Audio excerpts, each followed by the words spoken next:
Bem, mas a Inglaterra, apesar de tudo isso, desenvolveu o conceito de Estado de Direito, de supremacia do direito, de que as coisas tinham que ser feitas não pela vontade do parlamento, pela vontade do rei, mas porque a lei diz que deve ser feito assim, né? E a lei era, claro, era feita basicamente, grande parte do direito, como direito romano também, né? Grande parte do direito inglês veio de decisões, veio do common law, que é basicamente o resultado da soma e do debate entre os juízes com respeito ao que é certo e errado, normalmente em termos de disputa sobre propriedade ou sobre diferentes casos que apareciam nos tribunais e que depois eram usados como base para outras decisões. Então, as liberdades inglesas se basearam nisso e isso tornou a Inglaterra, e depois, né, digamos assim, a Grã-Bretanha como um todo,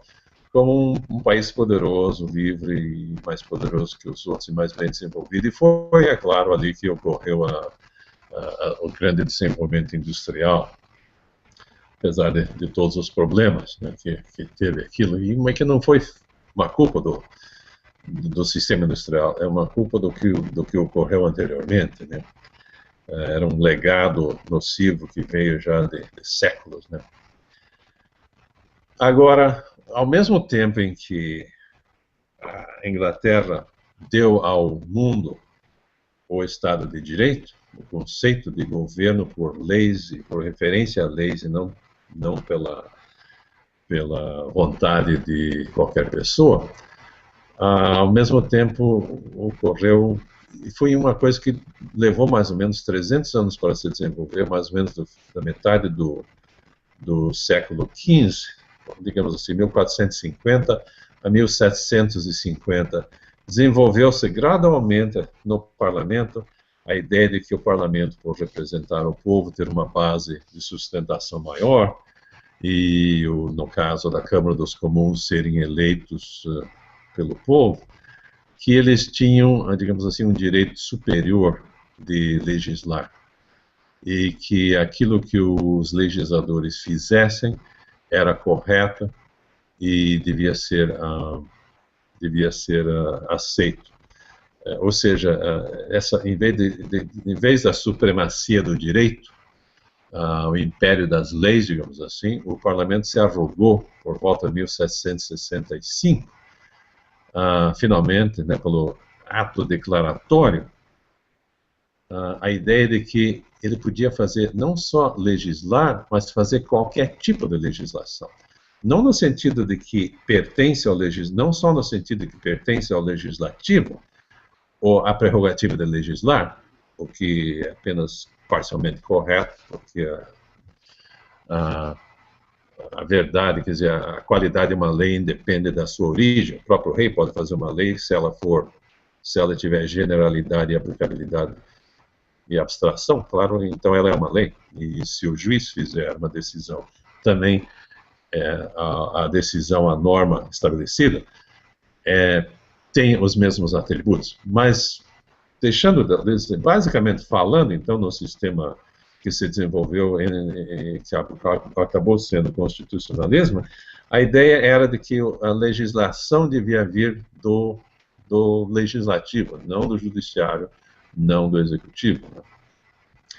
E então, não só porque o conceito de democracia estava começando a surgir nessa época, mas também porque é conveniente para uma pessoa numa posição dessa começar a dizer que tudo que ele faz é lei e estabelecer na realidade uma tirania legislativa. Né? E então foi essa tirania legislativa, esse ato declaratório de que o parlamento podia, isso em relação às colônias americanas que estavam se rebelando, né, quer dizer, que o parlamento tinha o absoluto poder de fazer qualquer decisão que quisesse e que aquilo seria lei e seria, então, teria que ser aceito. O resultado foi que o povo das colônias americanas, que estudavam, por exemplo, o direito inglês que se desenvolveu antes dessa decisão do parlamento de se arrogar poderes ditatoriais, basicamente, né, absolutos, eles decidiram, esse foi o início da guerra de independência dos Estados Unidos, porque os americanos disseram que nós não estamos tentando defender ou salvar as colônias americanas da tirania, nós estamos tentando, pela nossa rebelião, mostrar para os ingleses, né, para os britânicos, para a Grã-Bretanha, que nós estamos tentando salvar a Grã-Bretanha dessa tirania legislativa, né? Que o que eles estão fazendo não é lei, é apenas abuso, né, legislativo e constitucional. Isso levou à guerra e acabou levando a vitória dos Estados Unidos e depois, anos mais tarde, a substituição dos artigos de confederação que criaram as novas colônias independentes durante a guerra, que acabaram se transformando, foram transformados depois na Constituição